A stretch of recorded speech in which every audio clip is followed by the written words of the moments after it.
All right, how's everybody doing? This is the Comic Samurai. I want to welcome you to my next video, and tonight we're going to be doing something a little bit different. Tonight we're going to be looking at my favorite comic book covers that feature a headshot. So let's go ahead and jump right in. First up, we got this Lobo miniseries #1, done by Simon Bisley, and nobody can capture a great headshot like him. And this image of Lobo biting his lip, it just sums up what a good headshot cover should be. Next up, we got Jonah Hex #1, and this is a Frank Quietly image, and everybody wants to get a good close-up look at that character. It's funny, he always jokes, oh, I cut myself shaving, or I bit my lip, how he got that scar. But what a great image on that one. Next up, we got Frankenstein #2. And these are all the DC headshot covers that I really liked. And this one in particular caught my eye. I love DC's iteration of the Frankenstein monster. And that man captured a great image on that one. Next up, we got Preacher Cassidy Blood and Whiskey Special, and this image was done by Glenn Fabry, who did all the covers on the Preacher Regular series, written by Garth Ennis with interiors by Steve Dillon. This was a great image of that Cassidy. You get to know his backstory, and I like that he's always wearing those shades. Next up, we got Hellblazer #83, and this is another Glenn Fabry image, but it's of that John Constantine character, and I like getting a close-up view of it with him smoking the cigarette, kind of the moon behind him. It's really a great image, and it contrasts that movie version that they did with Keanu Reeves. Both of them were great. Next up is the Demon #53, and I always wanted to see the Demon close up, and McCrae captured a great image here. There's spittle flying out of his mouth there, and it's just a great image. It sums up what that character is, and any good headshot cover should do that, like this Hitman #21. Again, it's a Garth Ennis written story, but this image is another McCrae, and I like the fact that this character's smoking too, and he's got a beer right there with the sunglasses again. What can you say? Garth Ennis likes his tropes. Next up, we got JLA #13. This is an image of that character, the Martian Manhunter. And I liked how they used to portray him with a huge forehead, but more recently, he's just got a big brow. And I think that fits that character a little bit better. But the way they did this lighting on this one, lit from below with that green skin, they captured the Martian Manhunter. Next up is Green Lantern #1, and it's a beautiful image done by Alex Ross. Every time he does a painting, you gotta look at it, and I think this is the best iteration of Hal Jordan up close with his mask on in costume that I've seen. The lighting on it, the position, beautiful. Next up is Green Lantern #196, and I had to contrast that last one with this image of Guy Gardner and him in that leather jacket that's green, and it was a special uniform that the Green Lanterns gave to him. But anyway, this Guy Gardner image just sums up his personality, where he's throwing attitude at the viewer and holding up his ring, almost like it's the middle finger. I like that. Next up is Rorschach #1. This was a great image. How clever they were to mirror the image of Rorschach body shot on his face. And that ever-changing mask of his is one of the most interesting headshots in comic books. Next up, we got Machine Man #1. And this was a 4-issue limited series done by Barry Windsor Smith. And this first one is amazingly beautiful with that color. That's what's really going to stand out on these 4 issues. But you can see that that one was very robot-like. There was a lot of components and interior. And as this series went on, this is #2, they built his head so that it becomes more and more humanistic. And if that isn't a reflection of the story inside, I don't know what is. It's about a robot, a machine man, discovering his humanity. And this last one sums that up. It's the most human-like image in the series. Again, Barry Windsor Smith, beautiful covers. Next up, we got Marvel Fanfare #15. And this is another Barry Windsor Smith iteration of The Thing. And I always like to see close-up images of how the rocks come together and those sparkling blue eyes. And this is one of the last times he probably had a cigar on the cover too. It sums up Ben Grimm. Next up is Fantastic Four number 310. And this was my favorite version of The Thing when he got a little more evolved in his mutation or whatever. And he's got the spiky things. And I know it wasn't a mutation. They were bombarded with the cosmic rays or whatever. But I loved when he was a little bit further along like this. Those spikes, I wish they would have done it for a longer period of time or brought it back or had the spiky version fight his regular version. But maybe that's what I like about it so much. They did it just enough where nobody got sick of it. Next up, we got the Hulk number 379. And of all the headshots done on the Hulk, this is my favorite. It's one of the most famous. It was done by Dale Keown, and everybody liked it so much that they started putting it down in the thumbnail in a lot of the Marvel comics, or at least the Hulk run after this. But I love this image. The lighting sums up that smart Hulk's persona. Next up is Ghost Rider number 18. And this was painted by an artist named Nelson. And when these came out, he was really hot at this time. Did a lot of painted images. And this one caught my eye on the racks like none other. I wanted to see that skull illuminated, how it was glowing with fire and how he captured that. I really like this painted image of Ghost Rider. However, there is one that everybody likes better, and it's this Ghost Rider number 15, and it's been declared my favorite, the best gimmick cover. It's the glow-in-the-dark skull cover done by Texera, and the first one is always the best one. Often copied, but never duplicated on this cover. What a great one. Next up, we got the Punisher number 57, and I thought they did a great job on this gimmick cover. They put a piece of like brown paper bag around it. There is an interior cover that's glossy on regular paper, but this one, that close-up visage of Frank Castle, it's like a wanted poster. Oh, I love that, and I thought it was so well done to use this type of paper for Frank Castle. Next up, we got Terror Incorporated number 45, and it's the image of that main character's head in a jar. And if you haven't read this series, it's interesting. It's about that guy, Terror, I think is his name, but he's superheroes. He can take other parts from other humans or mutants or whatever, and he gains their powers when he can take a leg and put it on or a hand and put it on. But here, it's his head in a jar. What a great headshot that one is. Speaking of great headshots, we got Blade number 5, and I talk about this one all the time, but it is such a great image. They captured this. I don't know why they hadn't thought of it before, but Blade with Wolverine's claws going through his head. And lately, I noticed that you can see Wolverine's reflection in Blade's sunglasses there. Oh, I hope it shows up, but what a great image that one. It's one of my favorites. Next up is Wolverine number 55. And this is an homage to that Crime Suspense Stories 22, but it was well done, and it's a headshot. Wolverine carrying a severed Sabretooth's head. Next up is Wolverine Limited Series number 1, and this is probably my all-time favorite headshot. It's Frank Miller's classic iteration of Wolverine Limited Series number 1.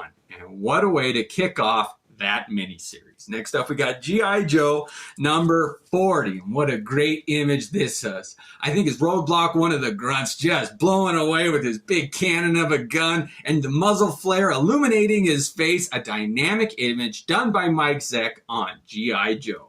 Next up, we got the Inhumans number 8. And this is Lockjaw right here. And everybody gets confused and they think he's a dog, but he's not. He was a humanoid at one time and got exposed to the mist that kind of mutate the Inhumans. And this was his mutation. And he's got the ability of teleportation because of that cross thing on his head or whatever. But what a great image. It's so funny to see a character in the shape of this huge bulldog. And Jay Lee did a great image on that one. Next up is Amazing Spider-Man number 363. And this one is a threefer. It's got 3 heads of 3 of the most popular Amazing Spider-Man characters at that time: Carnage, Venom, and the Web Slinger himself. And I really like how Mark Bagley tied these 3 images together. And you know there was going to be a 3-way war. Who's going to team up? Is it going to be the 2 alien symbiotes against Spider-Man? Or is Spider-Man going to team up with Venom against Carnage, the new guy? What's going on? What a great headshot cover that one is. Next up, we got Avengers number 329. And they always like to do that when they're shaking up the roster to put a bunch of headshots up. so that you buy the comic and find out what the new team lineup is going to be. And I think they started that on issue number 221 here. But I'm interested that they included Wolverine, who didn't make the cut, and Dazzler on this one. And what a great shot of who's going to be on the Avengers team. An interesting idea of a collection of headshots on the cover of a comic book. And another one that did that is this League of Extraordinary Gentlemen number 2. And when Alan Moore wrote this story, it was really interesting group of characters, real diverse group that came together, not a super team, but they might as well have been. I love that. Quarterman and all the Invisible Man, Dr. Jekyll, Mr. Hyde, you can go on and on, but these are the main characters. Great iteration of a headshot cover. Next up, we got Army of Darkness number 13. And I loved those movies, and I liked how they adapted them to comic books. And they did a headshot cover on this one with Ash right there, front and center. I like that image. Next up, we got Snake Plissken Chronicles number 1. And when they brought the Escape from New York star in Snake Plissken to comic books, oh, I just love how they did that headshot with his eye patch, and it captures the personality of Kurt Russell's character on the cover of that comic book. Next up is Eternal Warrior number 7. And this is a great image done by Barry Windsor Smith. I love when he colors his stuff, and he did a great job on this one. Next up, we got Astro City number 3. And the only guy I think that can compete with Barry Windsor Smith in the colors category is Alex Ross. And he captured the image of that, I think, Jack in the Box character right here, lit from below. It's menacing. It's a clown. It's creepy. Oh, they just captured a great tone on that cover. Next up is Youngblood number 5, and it wouldn't be a Comic Samurai list without a little Rob Liefeld. And here's his iteration of Bad Rock, and it's just that cheesy 90s, all teeth. He's probably got 300 teeth showing there on this one, but Rob Liefeld does a pretty good headshot. Not to be outdone by Dale Keown on this Pit number 1. And when he burst on the scene, it was kind of the second generation of the Image comics. When they came out with this one and the Max kind of came out, he wanted to introduce his character front and center, and he did a great job. He also made cameos in almost every other title in the Image line around then. Next up is Astro City Local Heroes number 5. Another Alex Ross, and this character, oh, he was so mysterious, and it's captured. I had never seen the glow done on a skull like that before. I want to see Alex Ross's iteration of Ghost Rider. When I saw this, I was like, oh, I want to see a painted skull done by Alex Ross of Ghost Rider. Next up, we got Faust, Love of the Damned, number 8. And this is a Tim Vigil image, and it's a painted one, and he did a great job. It's a headshot of that main character and then all these little demon heads that symbolize his mental problems. He's got voices in his head, but this image, it's spooky, it's scary, it's graphic. You know, because of the blood on the claws, it's not for kids. What a great headshot. Next up, I misspoke before. This is probably my favorite headshot. The Crow, number 1, done by J.O. Barr. And when he burst on the scene, it revolutionized indie comic books, and this cover, I think, had so much to do with it. It was a successful headshot cover that begged you to open up the comic book and read it like no other had done before. I like that one. Next up is Miracle Man number 21, and this is another great headshot here with Evelyn Cream and his blue sapphire teeth with the light glowing through. This one, it really blew me away when I saw it. I was just like, oh, something about that blue glow in his teeth. Oh, what a great image. Next up is Strontium Dog number 1. And this one was such a weird series. It's like a futuristic cop or something. The last of his kind, he's got like X-ray. It's not X-ray vision, but gamma ray vision or something like that. And his eyes are glowing red. But the guy who did this, I think it was Ezquerra, who did the art on here, draws such a recognizable headshot that I had to include this one. I really like anything that he works on. Next up, we got Scarecrow number 1 by Caliber. And this was an offshoot of that series Oz that Caliber came out with. And they did one-shots or series for each of the main characters, the Lion, the Tin Man, And this is the Scarecrow's version, and it's a headshot from below. And this is not that goofy version, brainless version, that was in the movie, MGM's version. This is a diabolical, scary, powerful being, and it's captured in that headshot. All right, next up is the Boys number 59. And just like Lockjaw, I had to include Terror is the name of this bulldog owned by one of the main boys, and he's just kind of the mascot of the team, but when he has to do battle, look out, he is ferocious and he lives up to his name. What a great image done by Derek Robertson. Next up is Godzilla Color Special number 1, and a headshot of Godzilla done by Art Adams, colored, lit from below. I don't know how he did the lighting where it looks like he is 400 feet tall. It's not the image of just this little lizard. It's this huge behemoth captured in a headshot, as only Art Adams can do. Next up, we got Cyberforce number 4. And I had to show a headshot cover that featured a cover enhancement, and the chrome on this, I think, Stryker's face, and I never really learned the characters too good. That's not why you read these early Image comic books. It was definitely for the art. And oh man, the way that his metal shined there. I just thought they captured a half cyborg, half human flesh face good on this one. It really benefited from that foil stamping. Next up is Lady Death number 1. And this is another cover enhancement, but this one is a chromium cover. And when that gimmick is done right, I really like it. And Lady Death is a character that lends herself to that very well. And this was her number 1 first comic book, and it blew me away. It glowed on the comic book shelves. And there's kind of a funny story how I got it.